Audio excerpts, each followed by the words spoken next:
Starliner नाम के spacecraft को भी जरा आपको समझा देते हैं थोड़ा और तफसील से। ये देखिए 16.5 इंटू 15 फीट का ये पूरा स्पेसक्राफ्ट है, 16.5 बाई 15 फीट का।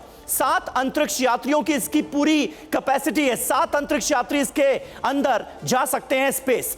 पहला क्रू मिशन 5 जून 2024 को शुरू हुआ। आईएसएस से जुड़ा रहेगा, यानी इंटरनेशनल स्पेस स्टेशन से यह जुड़ा रहेगा। कब तक? 45 से 70 दिन के वक्त तक। वजन इसका 13,000 किलोग्राम है। स्पीड 28,000 किलोमीटर प्रति घंटा है। और इस बोइंग स्टारलाइनर का हम जिक्र कर रहे हैं।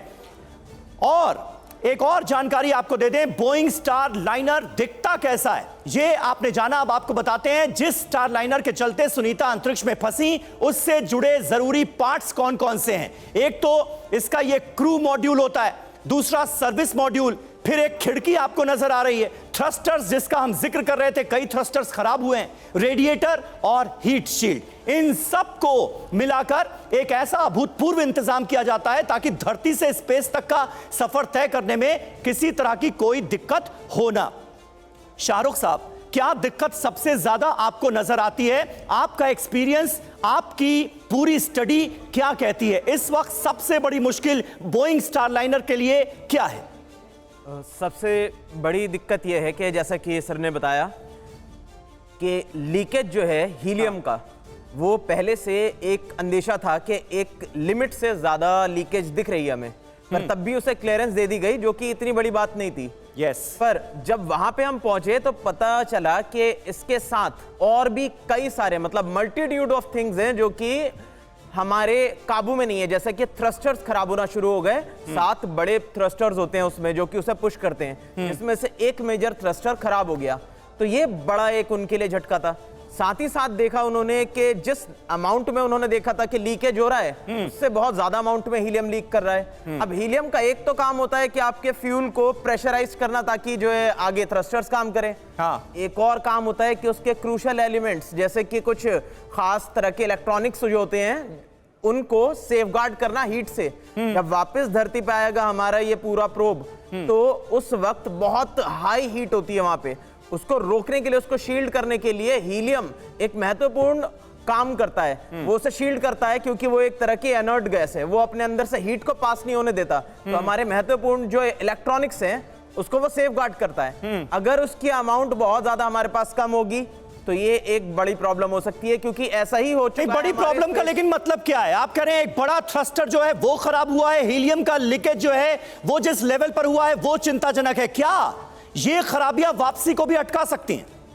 जी हाँ, बिल्कुल, क्योंकि आखिरी बार ऐसा जो बड़ा हादसा हुआ था कल्पना जी के साथ, कल्पना चावला जी के साथ, कि जो स्पेस शटल था नासा का, वो वापस आते वक्त उसकी एक एरोसोल की स्ट्रिप थी छोटी सी। सुनने में एक छोटी सी बात लगती है, पर उस छोटी सी जगह पे बहुत ज्यादा हीट डेवलप होने की वजह से उसने छेद कर दिया पूरा उसमें, और वो पूरा स्पेसक्राफ्ट फट गया था। तो इस तरह से बहुत माइन्यूट चीजें भी जो कि हीट से रिलेटेड है उसे हम नजरअंदाज नहीं कर सकते। शायद ही, मैं 100% नहीं बोल सकता क्योंकि वो इंटरनल मैटर है जी बोइंग का कि वो किस तरीके से उसे हैंडल कर रहा है, पर मेजरली यही सबसे बड़ा कारण हो सकता है कि वो इस पे रिस्क नहीं ले सकते। बिल्कुल, और इसीलिए हम कह रहे हैं कि ये वापसी नहीं आसान तो नहीं है, मुश्किलें बहुत हैं राह में, ये साफ तौर पर नजर आ रहा है। और जिस स्पेसक्राफ्ट की जिम्मेदारी थी सुनीता विलियम्स को वापस लाने की, वो आप एक तरह से कह सकते हैं कि रिस्क जोन में जा चुका है। आखिर पूरी समस्या है क्या? जल्दी से आपको एक छोटी सी रिपोर्ट दिखाते हैं और उसके बाद वापस लौटते हैं।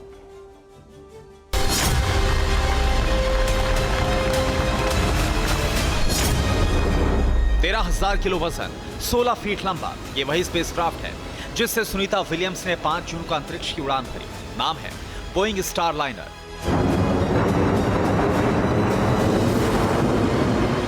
कमर्शियल प्लेन बनाने वाली कंपनी ने स्टारलाइनर को डिजाइन किया है।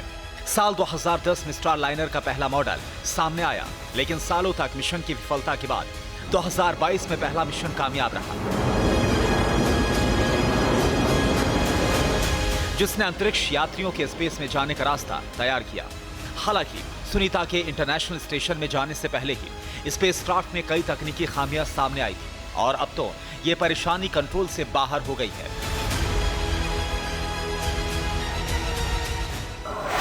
इंटरनेशनल स्पेस स्टेशन के साथ जुड़ते समय स्टार लाइनर के 28 में से 5 थ्रस्टर्स बंद हो गए, जिससे स्पेस क्राफ्ट उड़ने लायक नहीं बचा।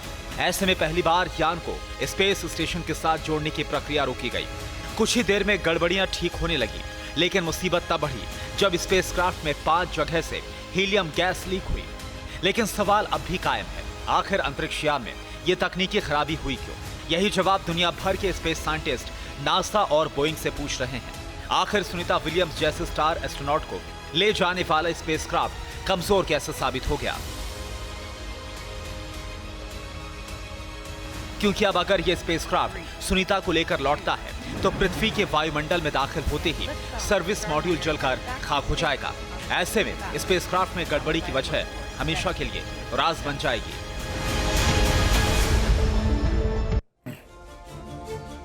और आइए अब आपको बताते हैं बोइंग स्टार लाइनर के बारे में। स्टार लाइनर में जिस थ्रस्टर के अंदर तकनीकी खराबी आई है वो क्या है, जरा इसको भी आपको समझाते हैं, क्योंकि थ्रस्टर का जिक्र बार बार हो रहा है। थ्रस्टर इंजन की तरह काम करता है। थ्रस्टर अंतरिक्ष यान को तय दिशा में एक तरह से पुश करता है। थ्रस्टर स्पेसक्राफ्ट को गति देता है। इससे आपको समझ में आएगा कि इसका रोल कितना इंपॉर्टेंट है।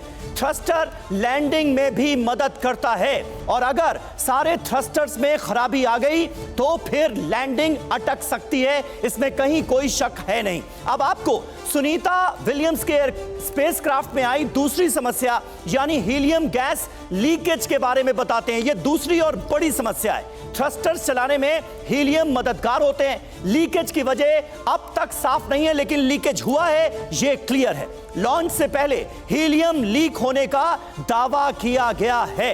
अब ये हीलियम लीकेज किस लेवल का है, ये हम अपने एक्सपर्ट से आगे समझने की कोशिश करेंगे। लेकिन सवाल है कि अगर इन सभी खराबियों से नासा निपट भी लेता है, तब भी सुनीता विलियम्स के वापस लौटने में सबसे बड़ी चुनौती लैंडिंग के समय क्या रहेगी। आइए जानते हैं।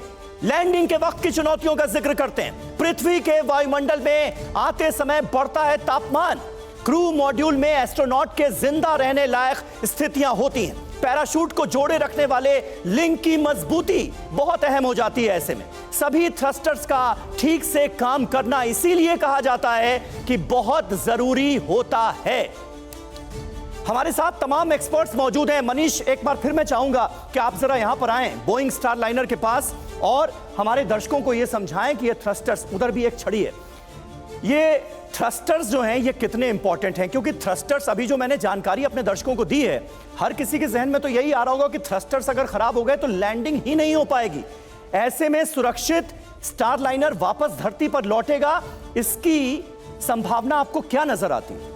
देखिए, अभी स्टार लाइनर डॉक्ड है, इसका मतलब ये अभी इंटरनेशनल स्पेस स्टेशन का एक पार्ट बना हुआ है। हमें वहाँ पे ग्राफिक दिख रहा है इंटरनेशनल स्पेस स्टेशन का। ये अपने दर्शकों को भी बता दें कि ये इंटरनेशनल स्पेस स्टेशन जो है वो हमने यहाँ पर पूरा बना रखा है ताकि आपको क्लियर हो। तो मान लीजिए कि अच्छा, एक चीज क्लियर कर दीजिए मनीष, ये ISS है यानी इंटरनेशनल स्पेस स्टेशन है। ये हम देख रहे हैं स्टार लाइनर। अभी स्टार लाइनर कहां पर होगा? तो अभी ये डॉकिंग पोर्ट्स होते हैं। अच्छा, ये डॉकिंग पोर्ट्स होते हैं। ये देखिए डॉकिंग पोर्ट है यहाँ पे, ये वाला ये सोयूज का पोर्ट दिख रहा है, यानी रशिया वाला पोर्ट दिख रहा है। अच्छा। ये देखिए ये दिख रहा है रशिया वाला पोर्ट दिख रहा है। अच्छा। तो ऐसे 8 पोर्ट हैं। तो उसमें से एक पे अभी स्टार लाइनर है, एक पे अभी अपना ड्रैगन भी लगा हुआ है। अच्छा। SpaceX का। हाँ। तो ये डॉक्ड है और ये स्पेस इंटरनेशनल स्पेस स्टेशन के साथ चल रहा है। यानी कोई भी अंतरिक्ष यान जब स्पेस पहुंचता है, अंतरिक्ष में पहुंचता है, तो इंटरनेशनल स्पेस स्टेशन में ये वो जगह है जहां पर इसे डॉक किया जाता हाँ, है। तो ये वाला जो है ना हिस्सा, हाँ। ये कह सकते हैं कि मतलब एग्जैक्ट तो नहीं है, लेकिन हाँ ये वो पार्ट है जहां पर आके ये पार्क हो जाता है, पार्किंग हो जाती है। पार्किंग हो जाती है। हाँ। पार्किंग होने के बाद फिर दोनों को एक बना दिया जाता है, क्योंकि इसके अंदर कुछ प्रेशर मेंटेन्ड है, उसके अंदर कुछ प्रेशर मेंटेन्ड है। तो ट्रांजिट को सेट करने के लिए इनको एक सिंगल पार्ट बना दिया जाता है। तो अब वो ये जो हमारे स्टार लाइनर है जी, ये अभी इसका पार्ट है। इसको इससे अलग होना होगा जब भी हमें सुनीता विलियम्स को वापस लाना है। अब हमारे पास 45 दिन से 70 दिन का टाइम उनने बोला है। और हमेशा अंतरिक्ष यात्री जिस अंतरिक्ष यान से जाते हैं उसी से वापस लौटते हैं। कभी कभी ऐसा नहीं हुआ है। नहीं हुआ क्या, सोयूज वाले में एक बार प्रॉब्लम ये आई थी, इसमें भारी लीकेज था, तो उनने बोला हम रिस्क नहीं लेंगे, उनने इसको तो वापस बुला लिया बिना उसके, क्योंकि ये ऑटोमेटिक हो जाता है सब कुछ। मतलब ये ऐसा है कि इसके अंदर एस्ट्रोनॉट्स को कुछ भी करने की जरूरत नहीं है, ऑटोमेटिकली ग्राउंड स्टेशन कंट्रोल हो सकता है। तो यानी हमारे दर्शक ये समझ सकते हैं कि इंटरनेशनल स्पेस स्टेशन, ये जो हम अपने आपको स्क्रीन पर दिखा रहे हैं, ये वो पोजीशन है जहां पर इस वक्त अंतरिक्ष यान होगा। और सुनीता विलियम्स इस वक्त एग्जैक्टली कहां पर होंगी, किस पोर्शन में? हार्मनी मॉड्यूल नाम है एक, मतलब ये जो पार्ट है ये लैब्स हैं, ये अलग अलग लैब्स हैं यहाँ पर। ये पूरा जो चैम्बर दिख रहा है ये लैब्स हैं, यहाँ के लैब्स रहते हैं। तो वो इन लैब्स हैं सारी। हाँ, ये लैब्स वाला पार्ट होता है। डॉकिंग हुई, आप अंदर आए, इन लैब्स में वो यहाँ पे कहीं पे हार्मनी मॉड्यूल है, तो थोड़ा सा और पीछे होके ताकि कैमरे तो यहाँ पे कहीं जो हार्मनी मॉड्यूल है वो यहाँ कहीं पे होगा।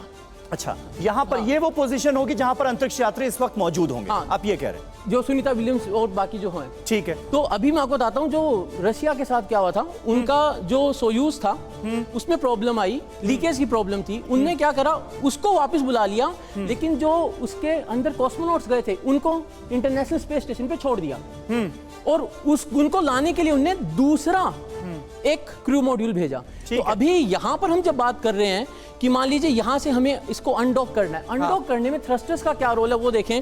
तो इस पे जो थ्रस्टर्स लगे हुए हैं वो इसको पहले पीछे लेके जाएंगे, अनडॉकिंग होगी तो पहले पीछे लेके जाएंगे। ओके। फिर इसका ओरिएंटेशन चेंज होगा, क्योंकि इसको इस ऑर्बिट में नहीं आना है ना, ये तो धरती के चारों तरफ घूम ही रहा है। इस ऑर्बिट से बाहर आकर धरती की साइड इसको जाना है। बिल्कुल, वो सारा काम थ्रस्टर्स ही करते हैं। थ्रस्टर्स ही करते हैं। यानी थ्रस्टर्स कितना अहम रोल अदा कर रहे हैं ये अब तक आपको बिल्कुल समझ में आ गया होगा।